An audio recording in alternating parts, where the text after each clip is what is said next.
Hello दोस्तों, स्वागत है आप सभी का जीनियस ऑनलाइन क्लास में। आज के इस वीडियो में हम साइंस का टेस्ट लेंगे और इस टेस्ट में कुल मिला के 20 ऑब्जेक्टिव प्रश्न हैं। अगर 20 ऑब्जेक्टिव प्रश्न में आप सभी का 10 से ऊपर सही हो रहा है तो आपकी तैयारी बहुत अच्छी चल रही है। अगर 20 से कम आ रहा है तो आपको थोड़ा और मेहनत करने की ज़रूरत है। आपका कितना सही होगा 20 में, तो वो आप सभी कमेंट में ज़रूर लास्ट में बताइएगा। तो देखिए, आज का पहला प्रश्न है कि प्रकाश के परावर्तन के कितने नियम हैं। Option A 1, option B 2, option C 3, option D 4। तो आपको पता होगा कि प्रकाश के परावर्तन के 2 नियम हैं। प्रकाश के परावर्तन के 2 नियम हैं, तो इसका सही जवाब ऑप्शन बी हो जाएगा 2। नेक्स्ट क्वेश्चन है कि कौन सा पदार्थ नीले लिटमस पत्र को लाल कर देता है। नीले लिटमस पत्र को लाल कर देता है। ऑप्शन ए अम्ल, ऑप्शन बी क्षार, ऑप्शन सी लवण या इनमें से सभी। तो इसका सही जवाब हो जाएगा अम्ल, यानी ऑप्शन ए। तो याद रखिएगा, इसका याद करने का एक ट्रिक है। अगर अम्ल को याद करना है तो याद रखिएगा अनिल। अनिल से क्या याद होगा, अ से याद रखिएगा अम्ल। अम्ल जो है नी से नीला लिटमस पत्र को, ल से लाल में बदल देता है। अम्ल जो है नीले लिटमस पत्र को लाल में बदल देता है। और एक और क्वेश्चन आता है कि क्षार के बारे में। क्षार का एक ट्रिक है छलनी, छलनी, याद रखिएगा। क्षार जो है लाल लिटमस पत्र को नीला में बदल देता है। इस सब से एक ना एक क्वेश्चन आ ही जाता है एग्जाम में। नेक्स्ट क्वेश्चन है कि शुद्ध सोना कितने कैरेट का होता है। Option A 22 carat, option B 24 carat, option C 20 carat, option D 21 carat. तो याद, ये जो शुद्ध सोना होता है वह होता है 24 कैरेट का, याद रखिएगा। ऑप्शन बी इसका सही जवाब होगा। और जो आभूषण बनाए जाते हैं वह 22 कैरेट का होता है, लेकिन अगर शुद्ध सोना पूछेगा तो शुद्ध सोना 24 कैरेट का होगा। और जो 24 कैरेट का सोना होता है वो मुलायम होता है। क्या होता है? मुलायम होता है। और जो हम सब आभूषण पहनते हैं सोना का, वो 22 कैरेट का होता है, जिसमें तांबा प्लस में चांदी, तांबा प्लस में चांदी मिला के तब जो होता है 22 कैरेट का आभूषण होता है, जो आभूषण पहनते हैं। नेक्स्ट क्वेश्चन है कि 4 नंबर की फ्लोएम किसके लिए उत्तरदायी है। फ्लोएम किसके लिए उत्तरदायी है। ऑप्शन ए जल का परिवहन, ऑप्शन बी भोजन का परिवहन, ऑप्शन सी अम्ल का परिवहन, ऑप्शन डी ऑक्सीजन का परिवहन। तो फ्लोएम जो होता है वह भोजन का परिवहन करता है। तो याद रखिएगा, एक होता है जाइलम, जाइलम, जाइलम से जाइलम, जौ से जल, जौ से जाइलम, याद रखिएगा। जाइलम जल का परिवहन करता है, फ्लोएम फल, यानी कि फ्लोएम जो होता है भोजन का परिवहन करता है। ये क्वेश्चन बहुत इंपॉर्टेंट है। 5 नंबर क्वेश्चन है कि बायोगैस का मुख्य घटक है। तो बायोगैस का कौन सा गैस जो होता है वह मुख्य घटक है। Option A methane, option B ethane, option C butane, option D hydrogen. तो इसका सही जवाब जो हो जाएगा वो हो जाएगा option A methane gas. Methane gas का रासायनिक सूत्र जो होता है CH4 होता है, वह मीथेन जो गैस है जो बायोगैस का मुख्य घटक है। नेक्स्ट 6 नंबर क्वेश्चन है कि दाढ़ी बनाने के लिए किस दर्पण का उपयोग किया जाता है। तो दाढ़ी बनाने के लिए किस दर्पण का उपयोग किया जाता है। ऑप्शन ए अवतल दर्पण, ऑप्शन बी उत्तल दर्पण, ऑप्शन सी समतल दर्पण या ऑप्शन डी इनमें से सभी। तो दाढ़ी बनाने के लिए या हजामत के लिए, ये दोनों सेम क्वेश्चन है। दाढ़ी बनाने के लिए किस दर्पण का उपयोग किया जाता है। तो दाढ़ी बनाने के लिए अवतल दर्पण का उपयोग किया जाता है, यानी ऑप्शन ए इसका सही जवाब हो जाएगा। नेक्स्ट 7 नंबर क्वेश्चन है कि प्रकाश के परावर्तन के नियम से निर्धारित होता है। प्रकाश के परावर्तन के नियम से यही निर्धारित होता है कि देखिए ऑप्शन 4 दिया है, इसमें दिया है पहला कि आपतन कोण परावर्तन कोण के बराबर होता है, या ऑप्शन बी परावर्तन कोण अपवर्तन कोण के बराबर होता है, ऑप्शन सी आपतन कोण विचलन कोण के बराबर होता है, या ऑप्शन डी इनमें से कोई नहीं। तो प्रकाश के परावर्तन के नियम से यही निर्धारित होता है कि आपतन कोण जो है वह परावर्तन कोण के बराबर होता है, यानी कोण आई जो होता है वह कोण आर के बराबर होता है।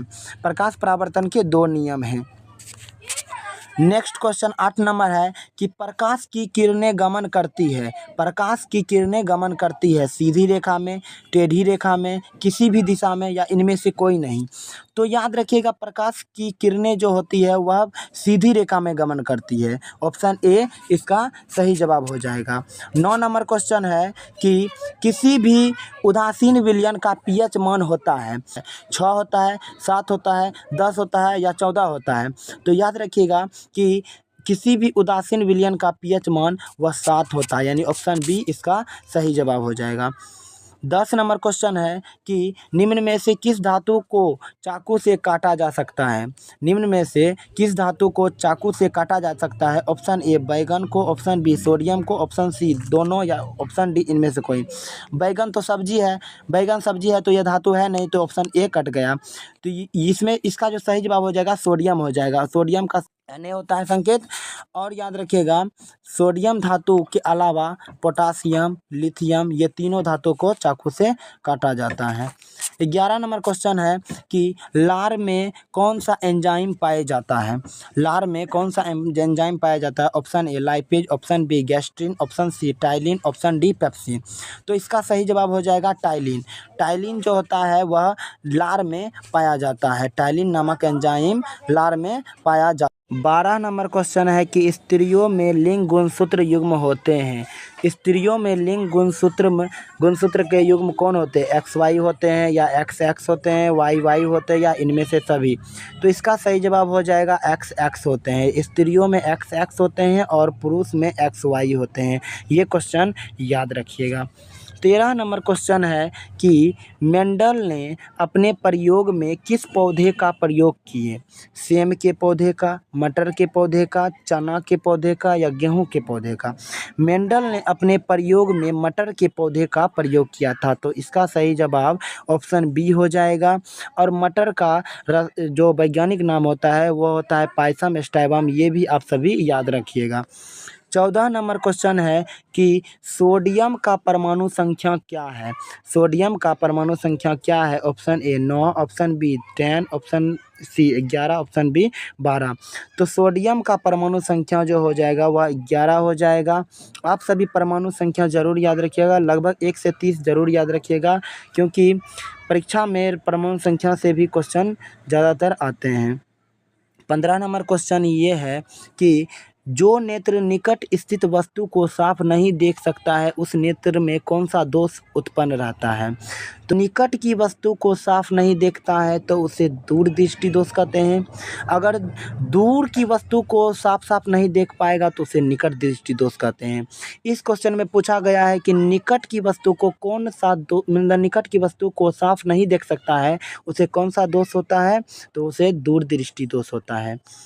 16 नंबर क्वेश्चन है कि जल का रासायनिक सूत्र क्या है?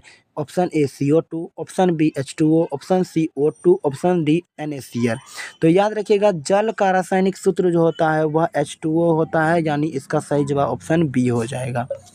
17 नंबर क्वेश्चन ये है कि निर्वात में प्रकाश की चाल क्या होती है? ऑप्शन ए 3 गुना 10 के पावर 8 मीटर प्रति सेकेंड, ऑप्शन बी 3 गुना 10 सेंटीमीटर प्रति सेकेंड, ऑप्शन सी 3 गुना 10 के पावर 8 किलोमीटर प्रति सेकेंड, या इनमें से कोई नहीं। तो निर्वात में प्रकाश की चाल जो होती है वह होती है 3 गुना 10 के पावर 8 मीटर प्रति सेकेंड, यानी ऑप्शन ए इसका सही जवाब हो जाएगा। इसके अलावा यह एक क्वेश्चन और याद रखिएगा कि सबसे अधिक प्रकाश की चाल कहाँ होती है? तो निर्वात में ही होती है। 18 नंबर क्वेश्चन है कि किसी अंतरिक्ष यात्री को आकाश कैसा प्रतीत होता है?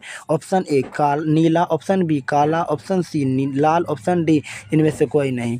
तो किसी भी अंतरिक्ष यात्री को आकाश जो होता है वह काला प्रतीत होता है। ऑप्शन बी इसका सही जवाब हो जाएगा, क्योंकि अंतरिक्ष पे ना तो वायुमंडल होता है ना तो धूल कण होता है, जिसके कारण जो होता है आकाश काला प्रतीत होता है। 19 नंबर क्वेश्चन है कि जीन शब्द किसने प्रस्तुत किया? मेंडल ने, डार्विन ने, जॉनसन ने, या लेमार्क ने? तो जीन शब्द का प्रस्तुत जो किया है वह किया है जॉनसन ने। तो जॉनसन ने जीन शब्द का प्रस्तुत किया है। और ये जो मेंडल जो है, मेंडल को आनुवंशिकी का जनक भी कहा जाता है। ये सभी आप सभी याद रखिएगा।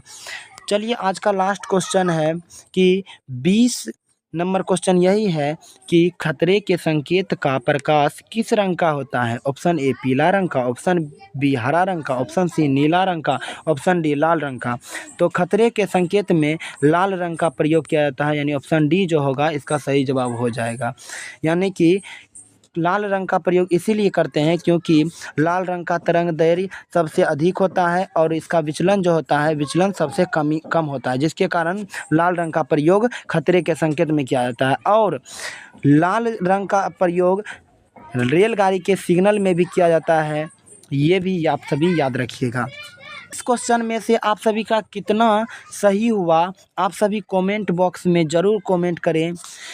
और आप सभी के लिए एक HW है कि लेंस की क्षमता का SI मात्रक क्या है। Option A centimetre, option B metre inverse, option C dioptre या ऑप्शन डी बी और सी दोनों। तो इसका सही जवाब क्या होगा आप सभी ज़रूर कमेंट बॉक्स में लिखिएगा। और आप सभी ये भी बताइएगा कि आप सभी का 20 में से कितना सही हुआ। अगर आप इस चैनल पे नए हैं तो इस चैनल को ज़रूर सब्सक्राइब कर लीजिएगा और इस वीडियो को लाइक, कमेंट, शेयर ज़रूर कीजिएगा।